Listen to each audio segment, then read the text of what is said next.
नागपूरमध्ये पुन्हा एकदा बेफिकीर प्रशासनामुळे जीव गेला आहे। शहरातील दीप्ती सिग्नल परिसरात 19 वर्षीय तरुणाचा दुर्दैवी मृत्यू झाला आहे। बांधकामासाठी खोदलेल्या गटारीतील पाण्यात हा तरुण मोटरसायकलसह बुडून मृत्युमुखी पडला। या अपघातामुळे परिसरात संतापाची लाट उसळली असून नागरिकांनी मनपा व प्रशासनावर तीव्र संताप व्यक्त केला आहे। मृत तरुण हा माजी नगरसेविका सरिता कावरे यांचा भाचा असल्याने या घटनेने राजकीय वर्तुळातही खळबळ उडाली आहे। नागपूर शहरातील डिप्टी सिग्नल परिसरात सोमवारी रात्री हा भीषण अपघात घडलाय।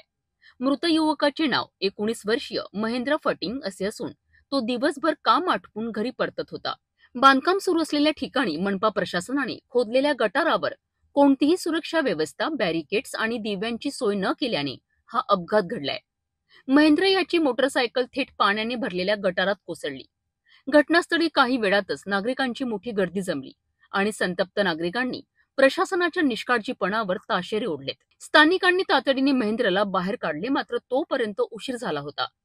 या घटनेने परिसरात हळहळ व्यक्त होत असून बांधकाम करताना सुरक्षेची कोणतीही काळजी न घेणाऱ्या कंत्राटदार आणि मनपा प्रशासनावर गुन्हा दाखल करण्याची मागणी होत आहे।